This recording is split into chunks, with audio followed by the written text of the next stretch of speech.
seorang tabi'in namanya Tawus. Tawus ini murid Sayyiduna Abdullah bin Abbas. Si Tawus dia punya bapak namanya Kaisan. Kaisan ini manggil si Tawus. Tawus, dulu saya ini waktu masih muda, saya satu-satunya anak yang ngurusin orang tua saya. Engkong lu, itu anak-anak yang lain gak peduli. Ini jadi ibroh buat ente. Itu engkong ente anaknya banyak, tapi gak ada yang mengurusin.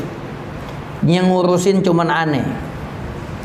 Waktu itu namanya udah tua, engkong ente sebulan meninggal sakit, anaknya nggak ada yang peduli. Singkat cerita, saya yang ngurusin.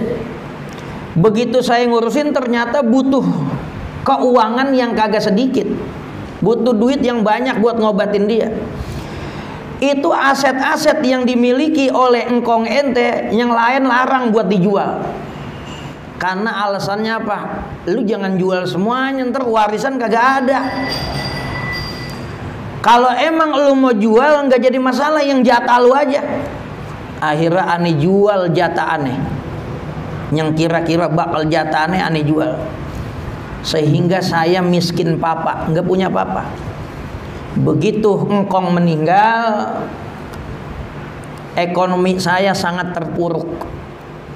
Tapi saya yakin kalau orang bakti sama orang tuanya, dia yang hidupnya paling berkah. Karena Allah cerita ini tuh di Al-Quran. Ada cerita apa? Nabi Musa. Kan yang akhirnya sapinya dijual ditimbang sama harga emas. Yang Yahudi lagi nyari itu kan punya anak yang berbakti sama orang tuanya. Pokoknya aneh yakin biar kata apa jatuh susah ngurusin orang tua, bakti sama orang tua, Allah bakal tambahin keberkahan. Kagak disangka-sangka bener. Walaupun ngalamin susah dulu, saking susahnya nggak ada makanan di rumah. Saya ini waktu itu ngalamin jadi orang termiskin di dunia. Waduh, ya. Apa sih lagunya? Jangankan apa? Jangankan permata, ya.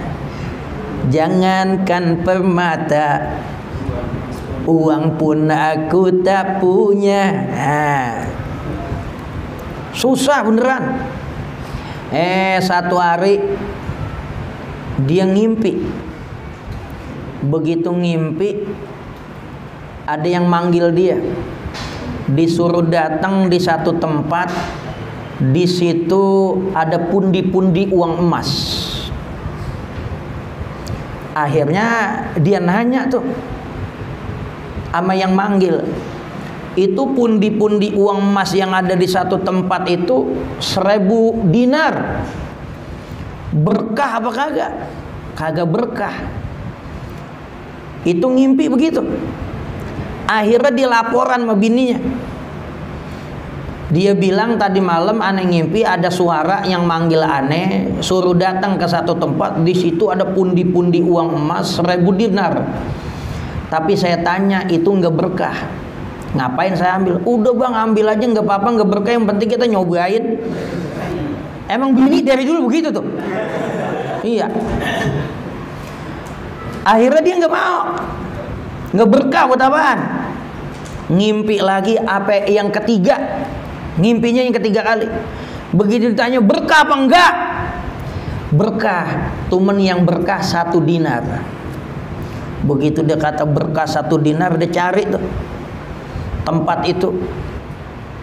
Begitu dicari, digali, bener ada pundi-pundi uang emas.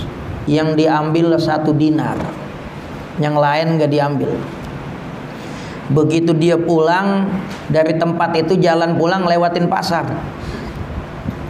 Begitu lewat pasar, dia nemu tukang ikan. Tuh ikan harganya mahal.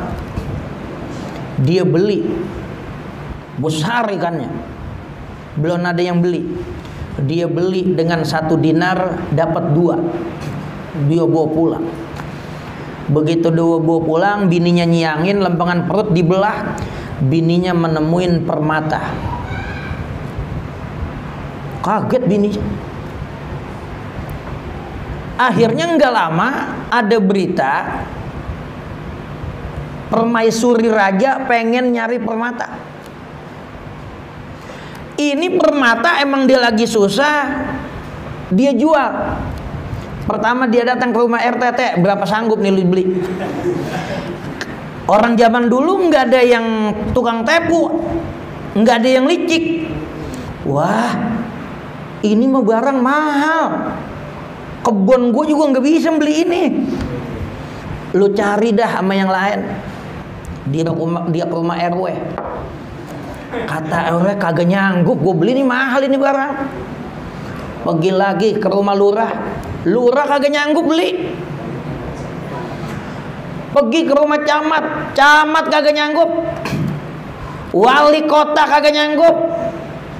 Gubernur kagak nyanggup. Kata gubernur, nih permata indah banget, belum pernah aneh lihat. Emang kebetulan raja dari dulu bininya nyari permata yang bagus. Begitu dilihat sama raja, bininya udah kagak ngerti, pengen punya aja. Kata raja, berapa duit ini dia mau jual? Kata nih yang punya, didatengin yang punya. Ya udah tuan raja, emang karena harganya mahal banget, RT ngomong begitu, gubernur ngomong begitu, ya kira-kira saya pengen hargain dengan harga yang besar. Iya, gua nanya berapa duit, pokoknya lu ngucap gua nggak pakai tawar, lu ngucap gua mangap. Kata nih orang, saya mau jual ini permata seberat emas, ukuran seberat 30 keledai. Dijual dengan emas seberat 30 keledai. Keledai itu berapa kilo? Saya tanah kambing aja berapa kilo? Kambing kacang biar kata kuntet, antep banget ya. Akhirnya raja nggak bisa nolak, dia bayarin itu permata. Begitu dikasih bininya girang banget. Kata bininya, ada lagi nggak yang begini? Kan main udah mahal banget, minta lagi. Perempuan kan begitu. Makanya jangan ngikutin apa kayangan perempuan, belum tentu bener, ya enggak? Ngurutin mulu. Perempuan apa aja dibeli kan? Lah ke pasar aja. Lah ulek kan masih ada, dibeli lagi. Iya. Ini raja, coba tanya yang punya mutiara itu ada lagi nggak? Kata dia, ntar dulu, saya tanya bini saya. Kata nih orang, Kaisan ngomong sama bininya, coba belah lagi yang sebelah itu, ikan yang satu. Begitu dibelah ada lagi. Kata raja, berapa duit? Lain-lain pakai ditanya, samain aja udah. Dibeli lagi dengan emas seberat 30 keledai. Ini si Kaisan ngomong masih Tawus, wahai anakku, baktilah engkau kepada orang tua. Orang bakti sama orang tua hidupnya barokah. Aneh, waktu itu jadi orang termiskin di dunia, tiba-tiba setelah itu sayalah yang menjadi orang terkaya di dunia karena bakti sama orang tua. Ya, jadi bawa barokah. Wa min birrihima, di antara perbuatan bakti kepada dua orang tua. Kisah itu ada dalam kitab Siyar A'lamin Nubala, Al-Imam Samsuddin Ad-Dahabi, cerita tentang Imam Tawus.